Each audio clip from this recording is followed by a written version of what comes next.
আসলে মূলত কথাটো হৈছে আমি প্ৰায় যোৱা 6টা বছৰৰ পৰা কোভিডৰ বিগিনিঙৰ পৰা এইটো আমাৰ যিটো পাৰাপাৰ কেন্দ্ৰ এইটো বন্ধ হৈ আছিল আৰু মানকাছৰবাসীৰ প্ৰত্যেকজন মানুহৰ এইটো আবদাৰ আছিল যে এই পাৰাপাৰ কেন্দ্ৰটো আকৌ খুলিব লাগে।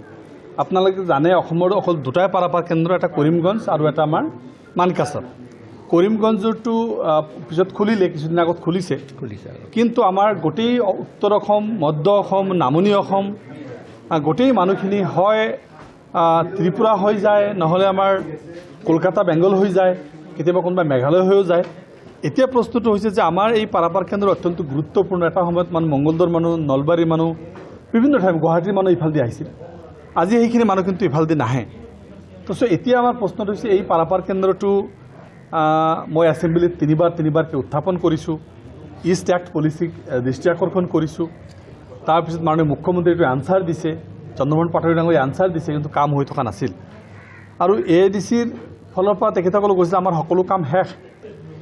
যোৱা 12 তাৰিখে মই মাননীয় মুখ্যমন্ত্ৰী ডাঙৰীয়াৰ লগত লগ কৰিছিলোঁ আৰু আমাৰ HM ৰোড আৰু এইটো বিষয়লৈ মই গৈছিলোঁ আৰু এইটো লগে লগে মোৰ HM ৰোডটো SOPDত দিছে আৰু লগে লগে আমাৰ পাৰাপাৰ কেন্দ্ৰটো তেখেতে কৈছে যে মই DO লেটাৰ এটা দিব লাগে, মই দিয়াই দিম।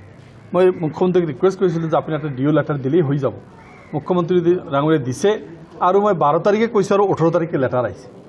ইমান তৎকালীনভাৱে আমাৰ এই কামটো সম্পূৰ্ণ হ'ল আৰু এইটো আমি আজি মানকাছৰবাসীৰ কাৰণে, গোটেই অসমবাসীৰ কাৰণে এই পাৰাপাৰ কেন্দ্ৰটো আকৌ মুকলি হ'ল। ইয়াৰ জৰিয়তে প্ৰতিটো ছাত্ৰ, প্ৰতিটো ব্যৱসায়ী, প্ৰতিটো টুৰিষ্ট, প্ৰতিটো মেডিকেল টুৰিষ্ট যিবিলাক থাকিব সকলো মানুহ বেনিফিটেড হ'ব।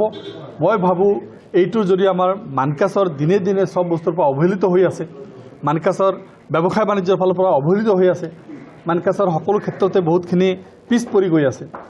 এই চেণ্টাৰটো খুলি দি মই মানকাছৰবাসীক যিটো মোৰ প্ৰতি আশা প্ৰত্যাশা তেখেতসকল আছিল এইটো পূৰণ হ'ল।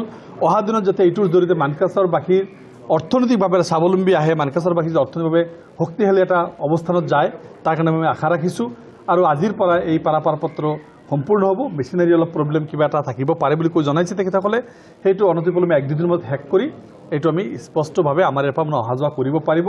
মই ভাবোঁ মোৰ নিৰ্বাচন আগত দিয়া এইটো এটা প্ৰতিশ্ৰুতি আছিল, সেই প্ৰতিশ্ৰুতি পালন কৰিব পাৰিলোঁ আৰু মানকাছৰবাসীৰ আশা পূৰণ কৰিব পাৰিছোঁ বুলি মই অনুভৱ কৰিছোঁ।